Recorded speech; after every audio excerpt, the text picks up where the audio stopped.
Perumusan dasar negara. Pada awal sejarah perumusan Pancasila, pemerintah Jepang yang sedang berusaha untuk memenangkan hati rakyat Indonesia mendirikan BPUPKI atau dalam bahasa Jepang disebut Dokuritsu Junbi Kosakai dengan tujuan untuk mempersiapkan kemerdekaan bagi Indonesia. Pancasila dirumuskan dalam sidang BPUPKI yang pertama dilaksanakan pada tanggal 29 Mei sampai dengan tanggal 1 Juni 1945. Pada sidang pertama yang dibuka oleh Ketua BPUPKI, Rajiman Wedyo Diningrat, pada pidato pembukaan sidang, mengatakan bahwa untuk mendirikan negara yang merdeka, maka dibutuhkan suatu dasar negara. Tokoh yang mengusulkan gagasan dasar negara yaitu Muhammad Yamin, Mr. Supomo, dan Insinyur Soekarno. Nah, yang pertama ini saya akan menjelaskan rumusan dasar negara yang dikemukakan oleh Muhammad Yamin. Nah, pada tanggal 29 Mei tahun 1945, melalui pidatonya, Muhammad Yamin mengemukakan 5 asas dasar negara, yaitu yang pertama, peri kebangsaan, yang kedua, peri kemanusiaan, yang ketiga, peri ketuhanan, dan yang keempat, peri kerakyatan. Dan satu lagi, yang kelima, kesejahteraan rakyat. Nah, selanjutnya saya menjelaskan rumusan dasar negara yang dikemukakan oleh Mr. Supomo.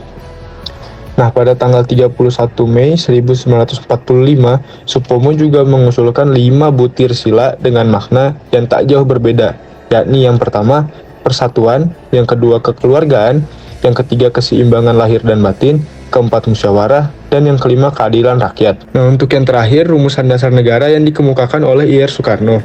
Pada tanggal 1 Juni 1945, Ir Soekarno juga mengusulkan 5 asas dasar negara yang disebut Pancasila, yakni yang pertama, kebangsaan Indonesia, kedua, internasionalisme atau pri kemanusiaan, ketiga, mufakat atau demokrasi, keempat, kesejahteraan sosial, dan yang terakhir itu yang kelima, ketuhanan yang Maha Esa.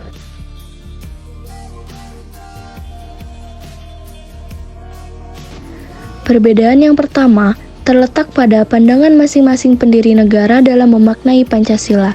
Muhammad Yamin memiliki pandangan bahwa Pancasila merupakan 5 dasar negara yang menjadi panduan aturan atas perilaku manusia yang baik. Adapun Supomo memandang Indonesia merdeka merupakan negara yang menyatukan semua golongan dan segala pahamnya. Sedangkan Soekarno berpandangan bahwa dasar negara harus mencangkup jiwa dari seluruh rakyat yang sudah bertumbuh lama dalam masyarakat Indonesia dan menjadi falsafah hidup bangsa.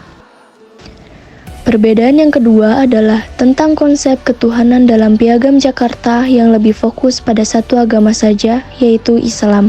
Pada akhirnya, nilai ketuhanan yang tercantum dalam Pancasila telah diubah dan berbunyi ketuhanan yang Maha Esa supaya lebih universal. Apa saja yang berbeda? Yang pertama, cara memaknai dasar negara. Yang kedua, urutan butir dasar negara. Yang ketiga, diksi yang digunakan. Dan yang keempat, cara penyampaian. Perbedaan yang umumnya muncul dalam debat mengenai perumusan dasar negara, yaitu ada hak asasi manusia, pembagian kekayaan dan kesejahteraan sosial agama dan negara, identitas nasional dan multikulturalisme, kedaulatan dan hubungan internasional, pandangan ideologi, sistem pemerintahan, bentuk negara, agama dan negara.